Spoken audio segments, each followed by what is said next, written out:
It's live on KEXP. I'm your host, DJ Kevin Cole from listener-powered, independent 90.3 FM KEXP in Seattle, 92.7 in San Francisco and the Bay Area, and streaming 24/7 at kexp.org and via our free mobile apps. We are a nonprofit.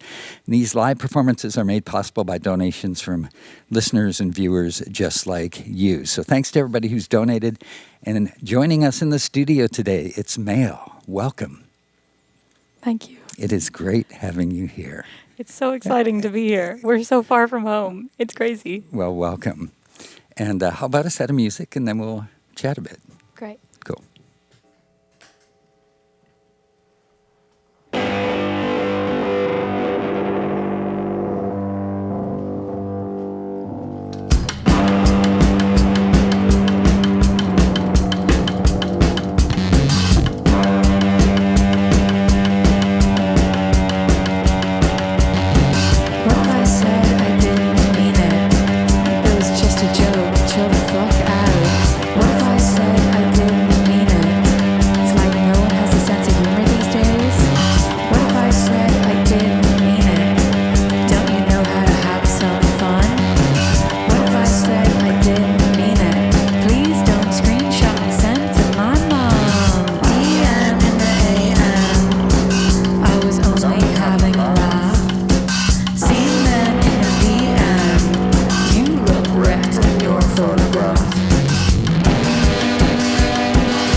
Mhaol live on KEXP.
Violin without a breaking.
Listener powered KEXP. This is Mhaol live in studio.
Live in studio, KEXP, it's Mhaol. Kim is a punk type dog.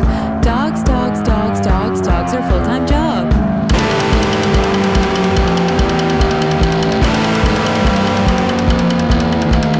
Old, never looks so good. Lumps, bumps, deaf, grumps, punk is a full-time job.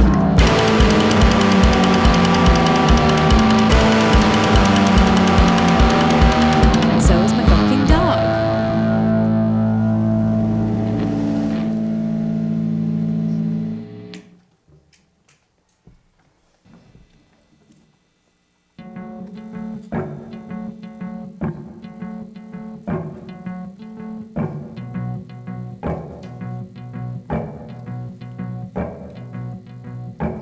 Keys clutched in my hand. If I stand up straight, will you think I'm a man?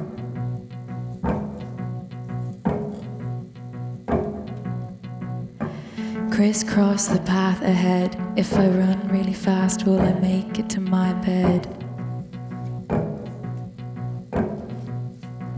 1, 2, 3, 4.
Mhaol live in studio here on KEXP. You just heard Pursuit. That is from the new album, Something Soft. Kim is a punk-type dog from 2023's Attachment Styles, and then 3 songs from the new album, 1-800-Call Me Back, Snare, and DMAM. Connie, would you introduce the band? Yes. I'm Connie. I play drums and I do vocals sometimes. I'm going to go this way. This is Jaime. Hello. Welcome. She is bass A. She's also our recording engineer and producer and mastering engineer and basically responsible for our sound, to be honest. We've then got Sean, the international man of mystery, on guitar. I found him in a record shop like 12 years ago. He's the only member of the band who has played every single Mhaol show. And then, extra special guest, we have Mallory Hawk, who we met 10 days ago. She's been doing this US run of shows with us. I'm actually so sad that this is our last thing together. Yes, it's classic music friendship story. We just have bonded and loved each other, and It's trauma bonding. Now they have to go back to Ireland, and I'm devastated. So this is actually like our going away party and her going away party. So thank you for facilitating. Thank you that, for Kevin. hosting our going away party. I appreciate it. It is a pleasure. So the band is spread out. Dublin, Ireland, Belfast, Northern Ireland, London. Does that create any unique challenges in terms of writing and recording? You bet it does. So the new album we basically wrote in about maybe 3 writing sessions of like 2 days each, and they were spread out by like months. Yes. So you won't write via email or anything. What you'll do is physically get together in the same room and work on ideas. Sometimes I come up with some lyrics beforehand, but to be honest, most of the time it is just like a thing that happens in the moment when we're together. I think also because we've been doing the band like this for so long now, I guess we don't really know any different. I think it also adds I don't know, we have this whole thing where we're like, this thing called a Sunday problem, where we always seem to have Sunday as our last day of being able to do stuff together. And we'll be 24 hours into a writing session or a recording session, and then everybody starts getting a little bit tired, and we're like, it's a Sunday problem. It's a Sunday problem. Sunday is the next day. And then we all regret everything. Yeah. No, to be fair, we don't always regret everything. I think the Sunday comes around and we solve the Sunday problem.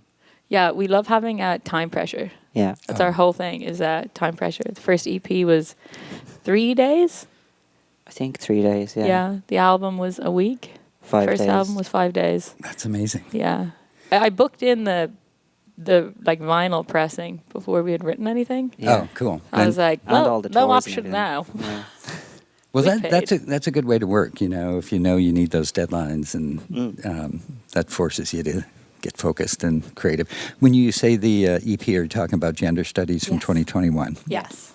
Okay, so Jaime, you What's up? produced the record. Mm-hmm. It sounds so good. It's so tight. It's got an intense, violent sound to it, a really raw sound, tons of distortion, some great screaming, but it's also really melodic and catchy. So it sounds fantastic. Can you tell me about the sound that you were going after? I don't know if I can. Yeah. So in the way that we get together to write, that's kind of when the sounds come out, right? So we all get together and start making noises at each other, and something in those noises will catch my ear, and then I'll kind of go, okay, I know how that should feel as a listener. So it's not like a decision at any point. It's just like, okay, Connie's going to scream her head off.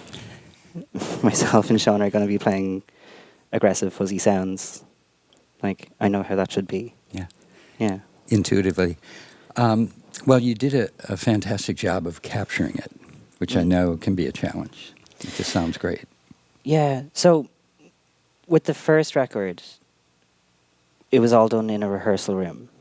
and there was no separation between anything, and that was a huge challenge. And for this one, like, my only kind of request going into it was that we do it in an actual recording studio.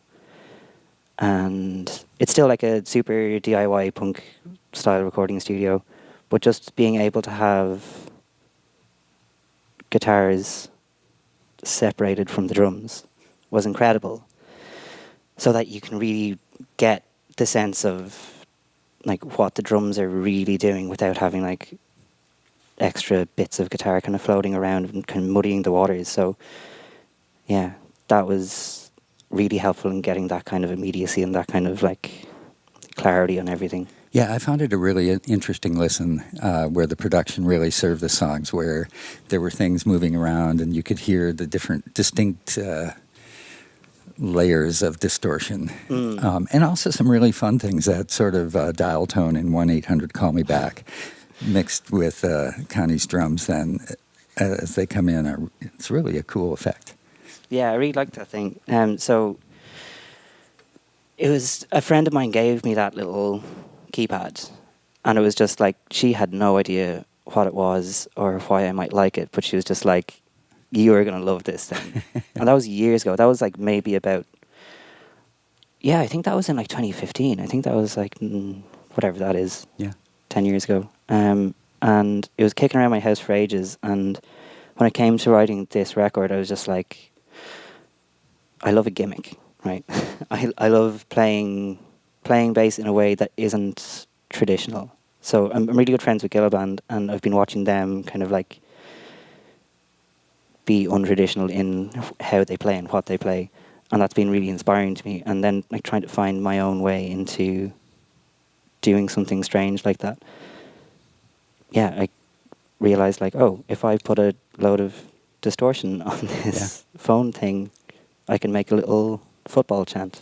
What is it about Gilliband? Like, so many bands come in and cite Gilliband as like a profound influence, and I just want to get your perspective on it. I don't know, Jamie went to school with them. Yeah, for me, it was literally, like, I met Daniel Fox when I was 12 years old, and we were in class together for the entire time we were in school. And, like, he showed me the Jam and the Who and, like, all of this music that, like, I should have known as a, like, 12-year-old. And I showed him, like, the Strokes and some other stuff, I can't really remember. But, yeah, so we really came up together and had all these shared experiences of, like, you know, learning about how to play music and how to record music together and all that kind of thing. So I have a slightly different, you know, relationship with them. But in terms of other people... Jamie is who their first album was named after. Wow. Holding Hands with Jamie. Yeah. But in terms of other people, I don't know, I think it's that thing that I was saying, that they're not trying to play traditional guitar music. Like, they're trying to play music with guitars. I say trying as if they're not succeeding. But, yeah, just that willingness to not be stuck into, I'm playing a guitar, so I need to play 4 chords, and I am playing bass, so I need to play the roots. I don't know if that's something that a lot of people do, but they do it. Yeah, a fair number of Irish bands and indie bands cite something similar, where they just say they were such an influence because they, in part, inspired one to just create music, and that you didn't have to take necessarily a formal approach or what had been done before, and just do it kind of on your own and create. Yeah, totally. Like, it's that punk ethos thing of, like, I don't need to know how to play my instrument. I just need to know how to make a noise that I think is musical and can fit into a song, you know? And can create something very unique and special that way. Yeah. Well, that's the sound. Mhaol addresses some very important and challenging topics in your music, including rape culture, queerness, challenging patriarchal norms, and intersexual feminism, which recognizes that various different social identities. It could be class, could be sex, could be race, could be gender, intersect, and that intersection intersect to create unique experiences of discrimination and oppression. And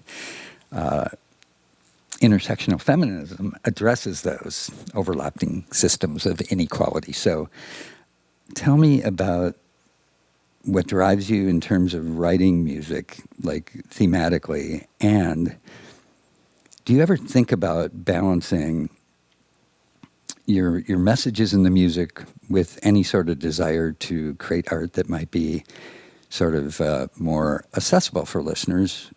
Do you do that, or do you not do that? Does that not matter? Are they mutually exclusive? I don't really worry about it being accessible, to be honest. Yeah. I think that there is already so much accessible music out there that I don't think that people are like starved of accessible music. And I don't think that it's a goal of mine to kind of fit into that brief. In terms of themes that we write about, I think it kind of, a lot of the time it's just like writing on the fly. Sometimes I don't know what I will want to write about until, Sean like plays some kind of strange note on his guitar, and then I'll just feel like, wow, I'm really angry about that article I read like 2 weeks ago. There's a few songs that I have definitely kind of planned out in advance. Would Snare be one of those songs? Snare is one of those songs, yeah, hugely. Snare is, Snare is about, I guess, a serious topic, but I wanted to have maybe a tongue-in-cheek attitude to talking about it, which is something that I think I aim to have in most of my lyrics. Maybe that's the accessible nature of it. Snare is just about very strange things that boys said to me while I was growing up about the fact that I play the drums. I had my first drum lesson on my 9th birthday, and I was really, really fortunate that I grew up in a house like with a mom who would never have thought that drums was like a boy's thing to play. And it wasn't until I was about like 12, at like preteen kind of age, where guys in school or whatever would just start making strange comments. And then that like continued on though. I started like playing shows in my late teens, and would just be faced with so many like more irritating than completely offensive comments. Talking to me about how I should like tune my snare differently, even though I really like how it sounds. It's supposed to sound dead, and telling me like how I should be playing, basically. Or it's also like in those first few years of playing shows, like you walk in and they would always, like the sound engineer would always go to Sean to try to talk about the drum setup, and he'd be like, I don't know about drums. But yeah, just stuff like that. I guess it builds up over time. Yeah, I'm sure. And it got to me to a point where I was like, I think there should be a song about this, because I've talked to a number of other women and non-binary people about this whole idea of gendering instruments and how silly that is. Yeah. I love it. Thank you for doing that. And also, you address these important topics, but also you make it fun too. So there's a very cathartic release in listening to songs like Snare or Pursuit. I hope so. Yeah. Yeah, Pursuit. Pursuit is definitely one of our more serious songs. It's just about trying to get home safe as a woman at night. I think it's probably safe to say the majority of women have had an experience of walking home feeling really uneasy, feeling that there's somebody behind them, crossing the street to try and ensure that the person is not actually following them. Then how scary it is when you realize the person is also crossing the street behind you.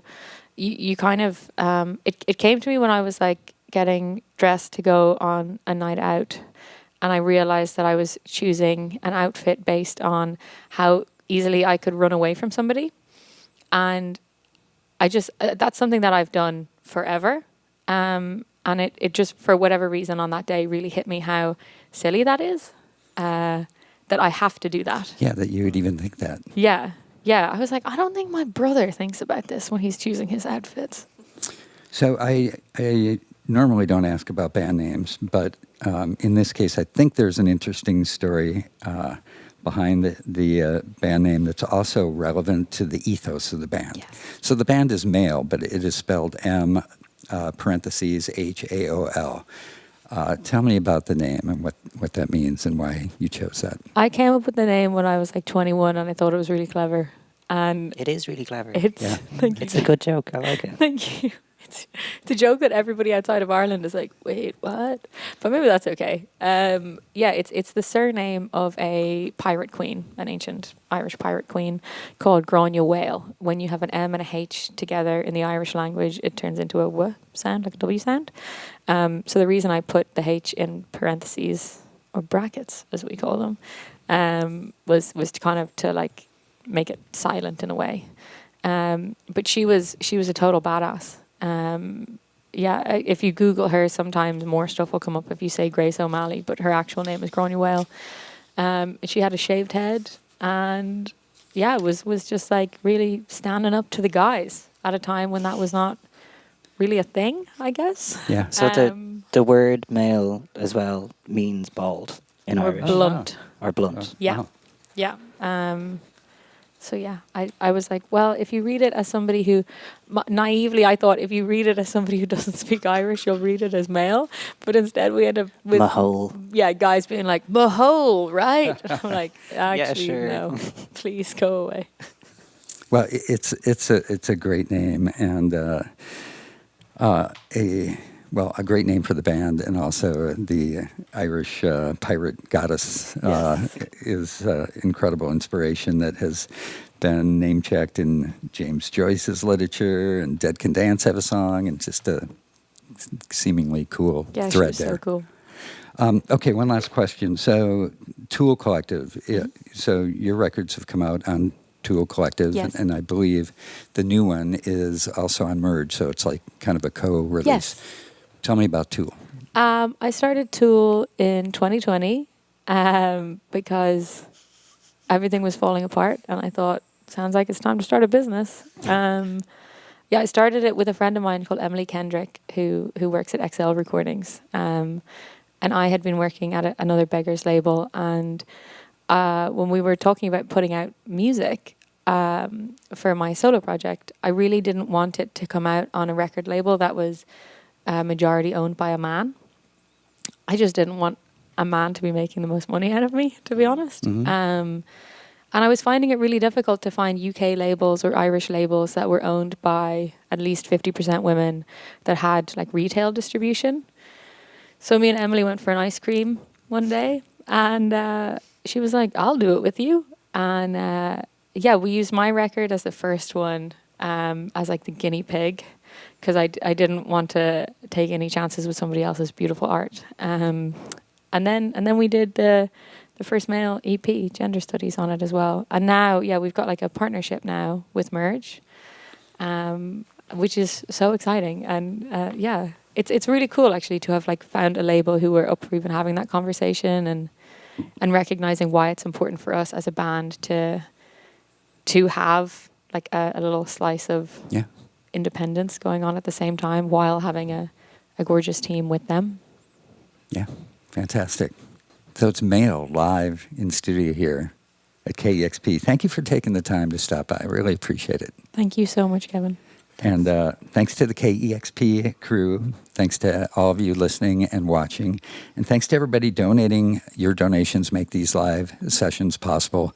And subscribe to our YouTube channel. You'll get a notification when we launch sessions like this one with Mhaol. And again, thank you. Tons. Appreciate it. Thank you. I'm Kevin Cole, and this is Live on KEXP. Discover new music at kexp.org.